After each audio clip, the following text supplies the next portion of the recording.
Меня зовут Олександра, телефоную з Альфа-банку. Павло Миколайович. Слухаю. Павло Миколайович, від вас так і не поступила проплата цих 283 гривні, які ви не сплачуєте вже 20 днів. Дивіться, останній крайній термін у вас це середа для сплати, тому що якщо платіж не поступає, вас попереджали про те, що ануляція кредитні канікули за вашим договором вже буде. Що ви ж розумієте, у вас були кредитні канікули, ви 4 місяці не сплачували. Останній ваш платіж був по цій картці 205 гривень у березні місяці, а вже кінець року. І що? Ну, ви розумієте, якщо буде зменшення, тут не зменшена ануляція, то банк тоді буде, можливо, потребувати 6700 гривень цієї суми заборгованості по карті. У зв'язку з тим, що ви порушили договір, а взяли на себе відповідальність, коли... А що там 6 тисяч, коли в мене борг був 5 з чимось? Ну, зачекайте, ви не сплачуєте вже на протязі 20 днів. У вас по карті йде перелінія. А ви мені автоматично... З березня місяця, зачекайте, з березня місяця... Ви мені автоматично записали 600 гривень як кредитний ліміт і потім стягнули вже з того кредитного ліміту. Самі мені автоматично підняли... Ну так, ви мені автоматично підняли борг. Самі дали заблоковані гроші і сняли. Як, якщо? Це не є приводом ще не сплачувати. Давайте тоді рефінансуємо. Давайте тоді рефінансуємо. Ніхто рефінансувати не буде. Ви з березня... А у вас же ж Національний банк рефінансував місяць тому, правильно? Зачекайте, Павло Миколайович, вас банк давав...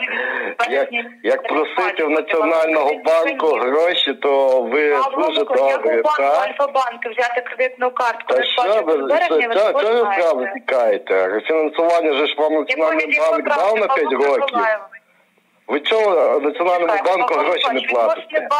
Ви Національному банку чого гроші не платите? Ви ж теж боржники. А чого ви ж теж боржники? Я теж вас можу назвати повноцінно боржниками. А ви перед Національним банком боржники.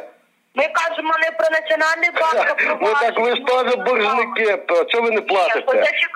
А просили рефінансування. Рефінансування було нормально все.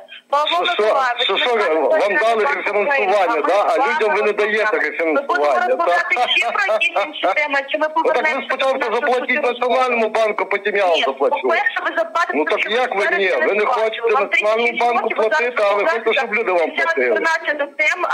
Так, зачекайте. Так чому тоді можете користуватися коштами банка? Ну ви ж теж коштами Національного банку користувалися. Треба віддавати? Ми не кажемо про відносини, які склалися з Національним банком України. Ми розмовляємо ви ж теж боржники.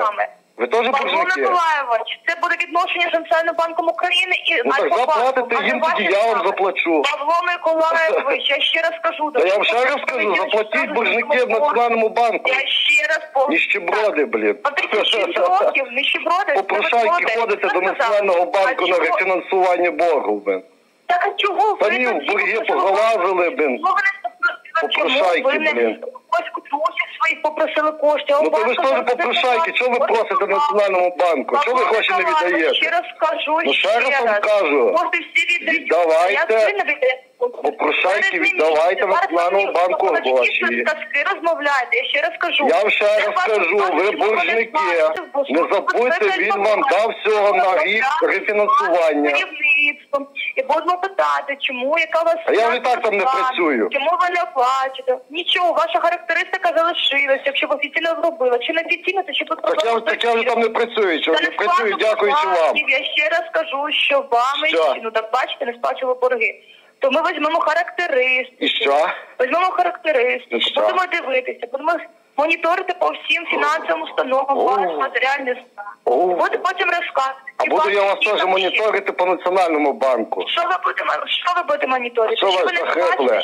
Якщо ви не платите Національному банку, то люди вам теж не зобов'язані платити. Я не плачу з березня місяця. Ви теж не платите Національному банку гроші. Я відхиляюся від... Ви должники, боржники. Я це придумав ніщеброди.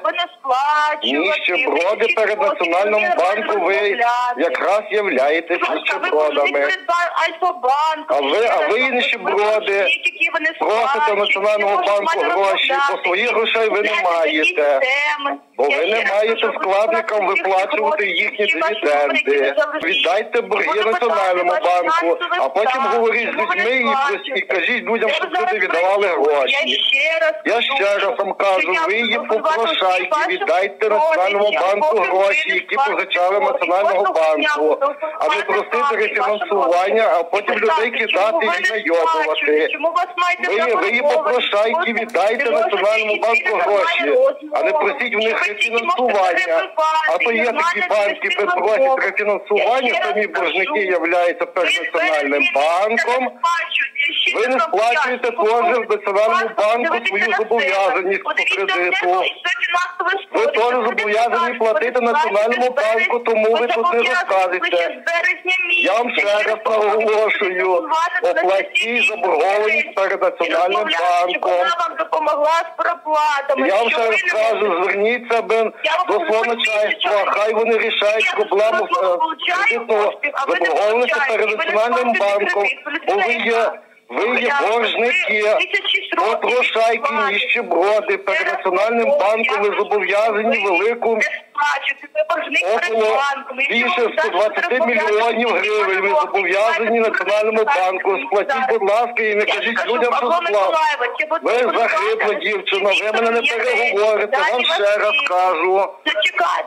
Я вам кажу ще раз, що ви оплатіть спочатку перед Національним банком свою кредитну заборгованість, а потім називати людей боржниками, коли ви самі являєтесь боржником перед Національним банком. І ви працівниця банку, який заборгований по самі вуха перед Національним банком. Ви перед банком, ви кошти. Ви перед Національним банком, ви в Національному банку взяли кошти і не повертаєте їх.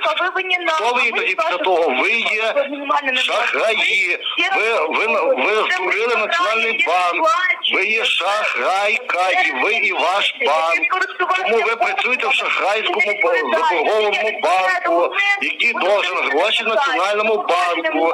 Банк не зобов'язаний вам постійно давати рефінансування.